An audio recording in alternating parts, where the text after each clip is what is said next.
After 20 games of frustration, questions, and just plain wondering, will this ever end? Today it did. The Illini snapped their Big Ten losing streak at 20 games with a victory over Purdue in West Lafayette. It's very relieving. It's long overdue. It felt great, indescribable. Feels good. Feels great. Short and sweet. Nothing like the streak the Illini snapped on a frigid Saturday in Indiana. But an upbeat Illini team left Purdue's Ross-Ade Stadium winners in Big Ten play for the first time in over 700 days. That's what it's about, winning football games, and to see everybody. I think just about everybody hugged. I mean, it was outstanding. So that's what it's a win for the program. And no question, the biggest win of Tim Beckman's tenure at Illinois. Nathan Shieldhouse clipped 10,000 all-purpose yards in his career with the Illini, and Josh Ferguson broke the Illinois record for receiving yards by a running back. And the defense held serve, holding the Boilermakers scoreless from the second quarter on. The young pups that we got on defense today, they stood up and they became big dogs today. You know, we've been waiting all season for this moment, and I think now we're moving towards that direction. That direction involves success in the Big Ten. Today was a step forward in that department. You kind of definitely reminisce back to the times when we were winning in conference and those back-to-back bowl win seasons. You start thinking of times like that, and you know, it was definitely a lot of fun to kind of feel that winning environment again. As far as the Illini are concerned, they are on their way. This is an all-around great game. I mean, when our offense wasn't doing what we needed to, our defense stood up. You know, when they got the ball in the end zone, we were able to answer. You know, that's what a team is all about, and you know, that's really what we need to build this program. Illinois will now look to make it 2 wins in a row in the Big Ten. Yes, a winning streak when they take on Northwestern in their regular season finale next Saturday at Memorial Stadium. As for me, I'm going to go get some hot chocolate. With the Illini in West Lafayette, Josh Getzoff, ABC News Channel. I know we got some teammates here that don't have a house. So just remember that, okay? Remember that when you're here for 2 hours helping out. There's kids that don't have a house that have come here today to play basketball. As soon as the tornado was funneling, my dad said to get in the basement, and as soon as we got in the basement, it like hit. I was like freaking out. You never think it's actually gonna hit you until it really does, and it's awful. Distraction from destruction. Less than a week after tornadoes took away nearly everything, Gifford's resolve has shown itself in the basketball gym. Gifford Middle School students resumed practice on Friday. Memories of wreckage replaced with smiles on the faces of teammates, now closer knit than ever. We're all safe, and we're just glad that everybody's okay. This is going to tighten them up quite a bit. I mean, I know they're never going to forget what happened. For this 2 hours, they're in here focusing on basketball. 2 hours of shooting, dribbling, and camaraderie. Inside this gym, there is no rubble, and there aren't any cleanup crews. Just coaches, 2 lines over here, teammates,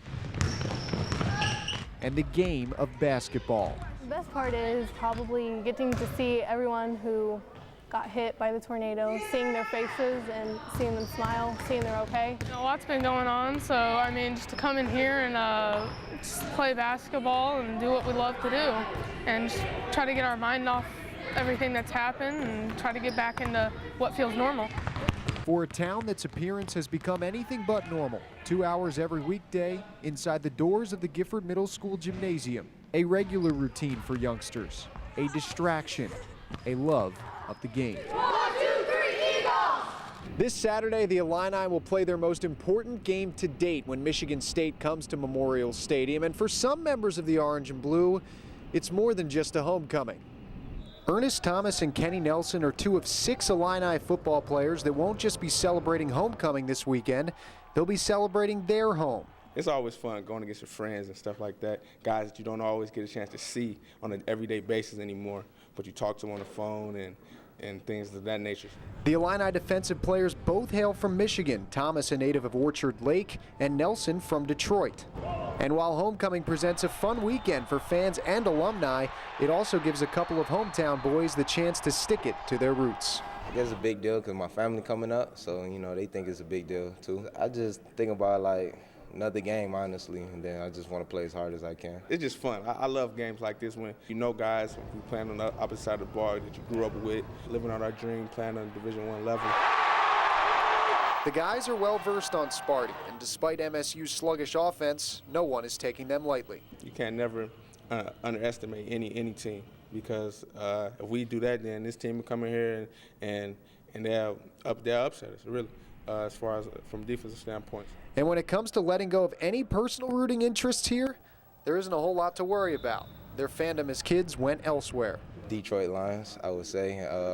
I guess my family didn't really pay attention to college football. I was an Illinois guy. My mom, she went to Michigan, and she would never let me go green. So Kickoff for Thomas, Nelson, and the rest of the Illini is set for 2:30 p.m. on Saturday, and the team hopes that two forms of homecoming will produce one victory. In Champaign, Josh Getzoff, News Channel at 9, Fox, Illinois.